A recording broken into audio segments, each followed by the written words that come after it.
Hello student, इस video में बच्चों मैं आपको important formula of atomic structure दिखाने वाला हूँ, कुछ कुछ बताने वाला हूँ। मेरा इस वीडियो का कोई पर्पस नहीं है आपको पढ़ाना, बस मैं आपको वीडियो दिखा रहा हूँ, है ना, ताकि आपका जो एग्जाम आने वाला है उसमें आप इससे कुछ बेनिफिट ऑब्जर्व कर सकें। ठीक है, अब कंडीशन ये है कि ये एक टेबल मैं आपको बताने जा रहा हूँ जिसमें इंपॉर्टेंट डिस्कवरी और उसके डिस्कवरर के बारे में लिस्ट दिया हुआ है।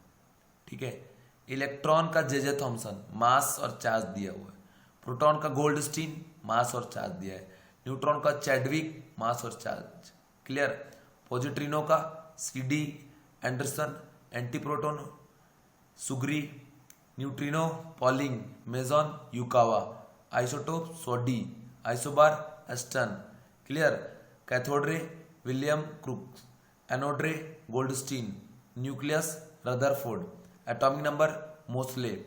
ठीक है, नोमेनक्लेचर स्टोनी, किसका नोमेनक्लेचर? इलेक्ट्रॉन का।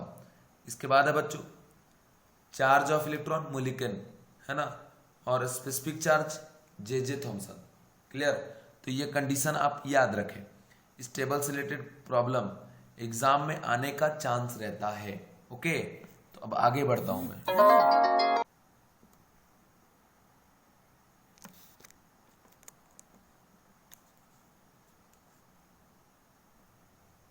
नेक्स्ट इसमें important definition, atomic number Z equal to क्या? Number of proton which is equal to क्या? आपका नंबर ऑफ इलेक्ट्रॉन, है ना। और मास नंबर कैसे निकालते हैं बच्चों? यहाँ देखो, number of proton plus neutron equal to mass number. यहाँ से आप न्यूट्रॉन के लिए क्या करेंगे? मास नंबर में प्रोटॉन माइनस कर देंगे, आ जाएगा। मोसले रिलेशन है root nu is equal to A into Z minus B, है ना। ये फ्रीक्वेंसी और ये जेड क्या है? आपका एटॉमिक नंबर, ए और बी कॉन्स्टेंट है। Isotope same Z but different A, atomic number same but mass number क्या है बच्चों? Different. Average atomic weight already बता चुके हैं आपको कि m1x1 plus m2x2 plus m3x3 dot dot dot, है ना, mn(xn) divide by x1 plus x2 plus x3 dot dot dot xn। नीचे जो भी उन सभी का सम क्या होगा? 100, बिकॉज ये क्या है? परसेंटेज। ओके, तो याद रखना ऐसे निकलता है एवरेज एटॉमिक मास। इसके बाद है बच्चों आइसोबार। आइसोबार का definition same mass number but different atomic number. Isotone, isoneutronic and isotonic, same number of neutron. Isodiaphers, same number of neutron minus proton. Isosteres, isostere molecule के लिए define होता है और वैसे मॉलिक्यूल को आइसोस्टर कहते हैं जिसमें सेम नंबर ऑफ एटम हो, साथ ही साथ सेम नंबर ऑफ क्या हो बच्चों? इलेक्ट्रॉन। ठीक है, तो ये कंडीशन हो, एटम भी सेम हो और इलेक्ट्रॉन भी सेम। मतलब कोई मॉलिक्यूल दिया है ना, तो उसमें आप नंबर ऑफ एटम चेक कर लो और इलेक्ट्रॉन चेक कर लो, अगर सेम हो गया तो उसको हम लोग क्या बोलेंगे? आइसोस्टर। आइसो इलेक्ट्रॉनिक सीधा कोई भी ऐसा स्पीसीज जिसमें same number of electron exist करेगा उसको हम लोग क्या बोलेंगे? Iso electronic. नेक्स्ट है बच्चों इलेक्ट्रोमैग्नेटिक रेडिएशन के बारे में कंडीशन। तो इलेक्ट्रोमैग्नेटिक रेडिएशन कंडीशन जरा देखेंगे ध्यान से कंडीशन के साथ। अब इलेक्ट्रोमैग्नेटिक रेडिएशन कंडीशन क्या है? बोल रहा है कि the electric and magnetic component of the wave have same wavelength, frequency, speed and amplitude but they vibrate in two mutual perpendicular. एक अगर ऐसे से वाइब्रेट कर रहा है तो दूसरा ऐसे से वाइब्रेट करेगा। ठीक है, तो एक ऐसा ऐसा तो एक ऐसा ऐसा म्यूचुअली। ठीक है, electromagnetic wave do not need any medium for propagation and all EM waves travel with same speed 3 into 10⁸ metre per second. Next है बच्चों relation between frequency, wavelength, wave number and time period. देखिए ये जो formula बताने जा रहे हैं ना, इस फॉर्मूले का इंपॉर्टेंट मॉडर्न फिजिक्स में भी बहुत ज्यादा है, इसलिए ध्यान में रखें, फिजिक्स में भी काम आएगा। तो यहां से ये जो बच्चों C यहां आप देख रहे हो ना, ये C क्या है आपका? C क्या है? स्पीड है। ठीक है, तो ये क्या हो गया आपका? C हो गया यहां से फ्रीक्वेंसी इंटू वेवलेंथ। ओके, अब यहां से V पर एक लाइन खींचाई है, आपका क्या है? Wave number. ठीक है, इसको हम लोग क्या बोलते हैं? Wave number. तो वेव नंबर इक्वल टू क्या होता है? 1/λ। और इस 1/λ का वैल्यू क्या होगा? Frequency by C। Time period क्या हो जाएगा? 1/फ्रीक्वेंसी, मतलब λ/c। तो ये कंडीशन आप ध्यान रखना। नेक्स्ट है बच्चों इलेक्ट्रोमैग्नेटिक स्पेक्ट्रम। इसमें the arrangement of various type of electromagnetic radiation in the order of their increasing or decreasing wavelength or frequency is known as what? Electromagnetic spectrum, wavelength और frequency का यहाँ पे वैल्यू अरेंज किया गया है। Gamma ray, X ray, UV radiation, visible ray, microwaves. इसमें range दिया है 0.01 से 0.1, 0.1 से 150 एक्सरे, यूवी अल्ट्रावायलेट रेडिएशन क्या है कितना 150 टू 3800। तो ये वाला याद रखना, यूवी रेज और विजिबल वाला याद रखिए कहाँ से कहाँ बिलोंग करता है। Visible 3800 to 7600, microwave 6 × 10⁶ to 3 × 10⁹। Okay, और फ्रीक्वेंसी भी यहाँ दिया, और आपको याद रखिएगा फ्रीक्वेंसी और जो वेवलेंथ होता है वो इन्वर्सली रिलेशन रखता है। तो जिसका फ्रीक्वेंसी कम उसका वेवलेंथ ज्यादा, और जिसका वेवलेंथ ज्यादा उसका फ्रीक्वेंसी कम। इसलिए देखो ऊपर से नीचे जा रहे हैं तो धीरे धीरे क्या हो रहा है, फ्रीक्वेंसी डिक्रीज हो रहा है, बट यहाँ वेवलेंथ क्या इंक्रीज हो रहा है। नेक्स्ट है बच्चों photoelectric effect. Photoelectric effect में energy of photon is equal to threshold energy plus kinetic energy. Okay, तो अब यहां से थ्रेशोल्ड एनर्जी को हम लोग वर्क फंक्शन के नाम से भी जानते हैं। अब यहां देखिए energy of photon equal to H nu naught, ठीक है, प्लस काइनेटिक एनर्जी। अब यहां से एच न्यू इक्वल टू क्या आ जाएगा, H nu not plus kinetic energy, क्योंकि एनर्जी ऑफ फोटोन किसके बराबर होता है, एच न्यू के बराबर। इसको एच सी बाई लेमड़ा भी आप लिख सकते हैं, क्योंकि न्यू का वैल्यू क्या होता है सी अपॉन लेमड़ा। तो यहां लिख सकते हैं एच सी बाई लेमड़ा और H C by lambda naught plus kinetic energy. यहां काइनेटिक एनर्जी इक्वल टू क्या आ गया, H minus nu naught, H into nu minus nu naught. याद रखना फॉर्मूला। नेक्स्ट है बच्चों प्लैंक्स क्वांटम थ्योरी का इंपॉर्टेंट फॉर्मूला। इसमें देखें energy equal to H nu, energy of one photon, एक फोटोन की एनर्जी को एच न्यू से रिप्रेजेंट करते हैं। न्यू क्या है, frequency. Energy equal to H nu, और न्यू का वैल्यू क्या था सी बाई लेमड़ा, तो लिख दिए H C upon lambda is equal to क्या आपका एनर्जी। किसी भी फोटोन का एनर्जी आपको निकालना है तो एच न्यू से निकाल सकते हैं या एच सी अपॉन लेमड़ा से निकाल सकते हैं। और 1 बाई लेमड़ा क्या होता है बच्चों, वेव नंबर, तो H C into wave number आ गया। टोटल एनर्जी ट्रांसफर कितना होगा, जितना फोटोन जाएगा उसके हिसाब से, तो energy of one photon into number of photon, यहां से हो गया E total equal to N into H nu, मतलब N into H C upon lambda, मतलब N into H C into क्या आपका वेव नंबर, बट यहाँ ई लिख रहे मतलब एक फोटोन का एनर्जी। क्लियर। एच क्या होता है बच्चों, प्लैंक्स कांस्टेंट, जिसका वैल्यू याद रखिएगा 6.626 10⁻24 जूल सेकेंड, है ना, अर्ग में भी दिया है। और साथ ही साथ एक बात और याद रखिएगा एच सी का वैल्यू। ओके, अब मैं बात करने जा रहा हूं अबाउट बोर मॉडल। ठीक है बच्चों, बोर मॉडल का एक कंडीशन है, उसको याद रखिएगा कि जब भी बोर मॉडल वैलिड होगा तो यूनि इलेक्ट्रॉन सिस्टम पे वैलिड होगा, मतलब ऐसा सिस्टम, ऐसा एटम आयन और मॉलिक्यूल जिसमें एक एटम प्रेजेंट होगा उसको हम लोग क्या बोलते हैं, यूनि इलेक्ट्रॉन सिस्टम। तो applicable for single electron species only like hydrogen, He+, Li+2, Be+3, Na+10, है ना, etcetera. Related with particle nature of electron, इसने क्या एज्यूम किया कि इलेक्ट्रॉन पार्टिकल नेचर का है, based on Planck's quantum theory. ये बात भी आप ध्यान रखना। इससे रिलेटेड इंपॉर्टेंट फॉर्मूला भी मैं जो आपको बताने जा रहा हूं बहुत ज्यादा इंपॉर्टेंट है ये। First angular momentum of an orbit in an orbit is quantised, mvr equal to क्या, nh/2π, where n is equal to shell number. Radius of Bohr orbit, किसी भी सेल का अगर आप रेडियस निकालेंगे तो n²h²4πa²m⁴ है ना। ये इक्वेशन डायरेक्ट पूछ चुका है एग्जाम में कि r का जनरल फॉर्म कौन सा है, तो यहां से बता दीजिएगा। ठीक है, तो याद रखना, या फिर इसको सॉल्व करने पे आता है r equal to 0.529 into n²/z, और ये आउटपुट आपको देगा in terms of what, angstrom. Velocity है बच्चों 2πkZd²/nh, इसको जब सॉल्व करते तो आता है 2.18 into 10⁻6 Z/n metre per second. तो वेलोसिटी के लिए ये फॉर्मूला आप यूज कर लेना। ठीक है, इसके बाद है velocity is equal to 2.18 10⁸ Z/n, but ये सेंटीमीटर देगा। उसके बाद है energy of electron in Bohr orbit, potential energy का फॉर्मूला है -kZd²/r। ठीक है, at r tends to infinity potential energy equal to 0। Kinetic energy 1/2 kZd²/r, ये होता है एट r इंफिनिटी भी, ये भी क्या हो जाएगा 0। टोटल एनर्जी क्या होगा बच्चों, जब दोनों को ऐड करेंगे काइनेटिक प्लस पोटेंशियल, तो जब सॉल्व करते हैं इसको तो ये वैल्यू आता है -2 पाई स्क्वायर एम के square Z square E to the power 4 N square H square. इसको 4 बार लिखो बच्चों, ये बहुत इंपॉर्टेंट है। इन तीनों में से कभी कभी एग्जाम में एक आध आ जाता है। And on solving total energy जब आप सॉल्व करते तो आता है 2-2.18 10 पर -18 Z square by N square joule per atom.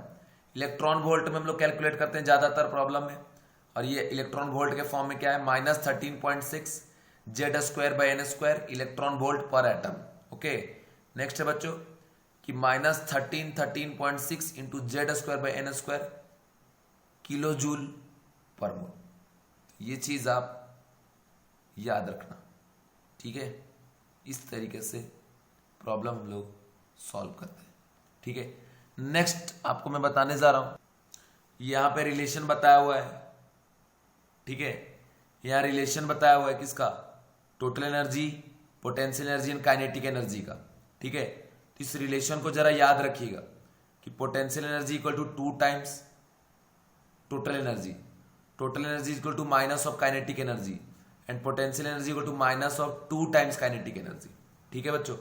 इसके बाद यहां जरा कंडीशन आप देखिए, कंडीशन आप देखें, कंडीशन क्या ये दिया है, सेल नंबर 1 2 3 4 5 डॉट डॉट कहां जाएगा इन्फिनिटी, KLMNO, इसको E1 E2 E3 E4 E5 energy निकाला गया। तो देखिए -13.6 -3.4 थर्ड पे आ रहा है -1.51, ये -0.85, ये -0.54, ठीक है बच्चों। जब 1 और 2 के बीच का गैप देखा गया तो 10.2 ऑब्जर्व हुआ। 2 से 3 के बीच का एनर्जी का गैप 1.89, 3 से 4 के बीच में 0.66, 4 से 5 के बीच का एनर्जी गैप 0.31। बच्चों इस तरीके से एनर्जी गैप यहां निकाला गया, ठीक है।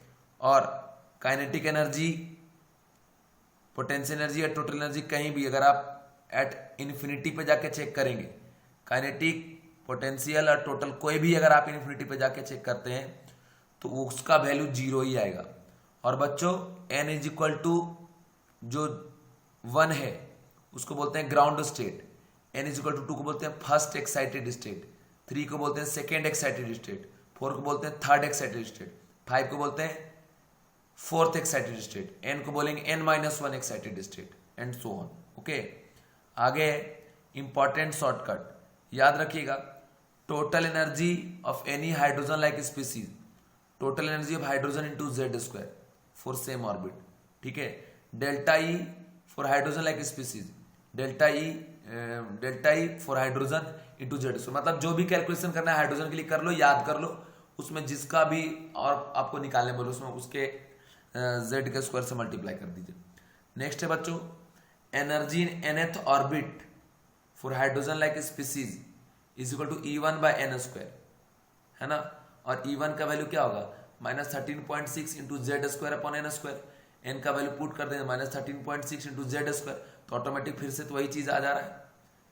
आयोनाइजेशन एनर्जी क्या होता है कि जब आप किसी इलेक्ट्रॉन को n इक्वल टू 1 से इन्फिनिटी पे लेके जाएंगे तो उस प्रोसेस में जो एनर्जी देना पड़ा उसको क्या बोलते हैं, आयोनाइजेशन एनर्जी, ठीक है बच्चों। इसके बाद है बच्चों सेपरेशन एनर्जी। सेपरेशन एनर्जी क्या होता है, 1 से इन्फिनिटी पे लेके जाएंगे तो आयोनाइजेशन एनर्जी, और 2 3 4 है ना से इन्फिनिटी पे लेके जाएंगे क्या कहलाएगा, ये सेपरेशन एनर्जी। अगर 2 से इन्फिनिटी लेके जाएंगे बोलेंगे फर्स्ट सेपरेशन एनर्जी, 3 से इन्फिनिटी पे सेकेंड सेपरेशन एनर्जी। इसके बाद है बच्चों एक्साइटेशन एनर्जी, तो फर्स्ट सेल से सेकेंड पे, थर्ड पे, फोर्थ पे कहीं भी इलेक्ट्रॉन को जंप करवाएंगे, है ना, तो वो कहलाएगा एक्साइटेड स्टेट में जा रहा है, और उस प्रोसेस में जो एनर्जी इन्वॉल्व होगा उसको बोलेंगे एक्साइटेशन एनर्जी। क्लियर है बच्चों। इसके बाद है स्पेक्ट्रम। स्पेक्ट्रम क्या है कि कंटिन्यूअस जो इमिशन होगा स्पेक्ट्रम, है ना, तो इसके बेसिस पे यहाँ पे कुछ पॉइंट दिया है, इस पॉइंट को जरा रीड कर लेना।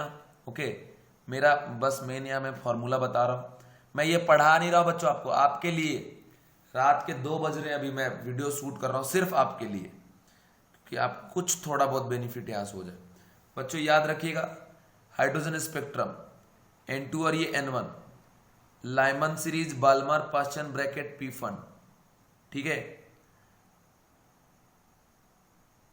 एनी हायर ऑर्बिट से अगर फर्स्ट पे आ रहा है ना, तो फाउंड इन यूवी रीजन, ठीक है, अल्ट्रावायलेट रीजन में बिलोंग करेगा।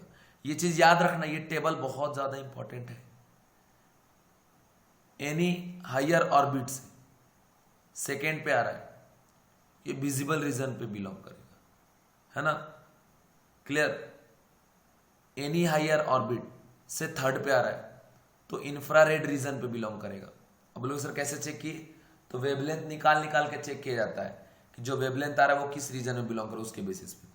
और फर्स्ट वाले बोलते हैं Lyman, second Balmer, third Paschen, fourth Brackett, 5 Pfund, उसके बाद होता है बच्चों हैम्फ्री, ठीक है। इसके बाद देखिए रायबर्ग इक्वेशन, इसमें wave number equal to 1 by lambda equal to R H Z square into 1 by n1 का स्क्वायर माइनस 1 बाय n2 का स्क्वायर, ठीक है। इसके बाद इस वेव नंबर को क्या बोल सकते हैं, फ्रीक्वेंसी, ठीक है।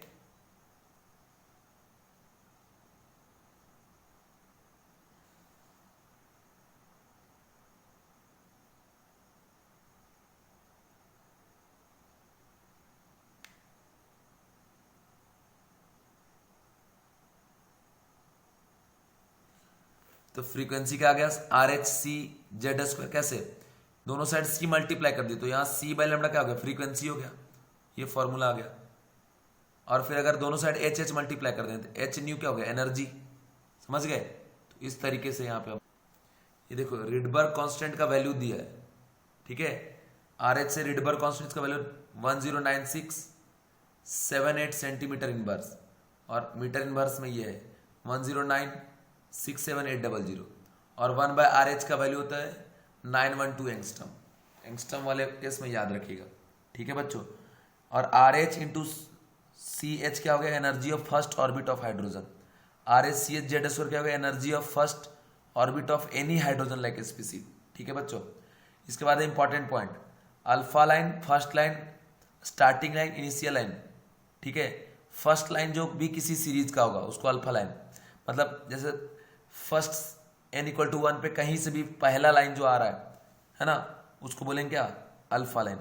लास्ट लाइन लिमिटिंग लाइन, ठीक है, मेरिजिनल लाइन, इसका मतलब last line of any series, किसी सीरीज का जो आखिरी लाइन होगा ना उसको क्या बोलेंगे, लास्ट लाइन।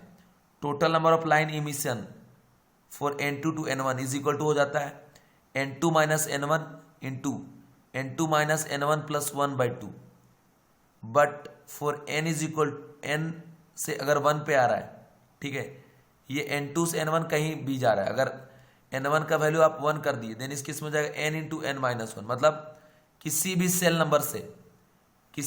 नंबर से अगर फर्स्ट पे आ रहा है, ठीक है, देन उस केस में नंबर कितना हो जाएगा, n into n minus 1 by 2, मतलब समझ रहे हो, मतलब कहीं से भी लाइन अगर n इक्वल टू 1 पे आ रहा है, n सेल से सेल नंबर 1 पे आ रहा है तो फॉर्मूला लगा देंगे n into n minus 1 by 2 का। लेकिन अगर n2 से n1 पे आ रहा है तो फॉर्मूला लगा देंगे n2 minus n1 into n2 minus n1 plus 1 by 2, okay. इसके बाद बच्चों हम लोग आ रहे हैं डी ब्रॉगली पे, इंपॉर्टेंट फॉर्मूला डी ब्रॉगली। यहाँ पे लेमडा इक्वल टू हो जाए h by M B, M B equal to क्या था, p, h by P, where h equal to Planck's constant, mass, velocity. अब उसके बाद इसको लिख सकते हैं lambda equal to h bye root under 2 mk। कैसे डिराइव हुआ सब आपको अभी नहीं बता सकता मैं, बहुत टाइम लगेगा उसमें, ठीक है, बस फॉर्मूला देखते जाओ। सिर्फ मैं आपको फॉर्मूला दिखाने के लिए ये वीडियो बना रहा हूँ और कोई पर्पस ही नहीं मेरा इस वीडियो का, ठीक है। कैसा है थोड़ा बता देता हूँ। काइनेटिक एनर्जी इक्वल टू होता है ना हाफ एम बी स्क्वायर, ठीक है, तो बस भी इक्वल टू लिख सकते हैं 2 times kinetic energy to the power 1 by 2, वही चीज़ यहाँ फिर ला के पुट कर दी। और इधर देखो लेमडा इक्वल टू आ गया h by root under 2 m Q भी, ठीक है।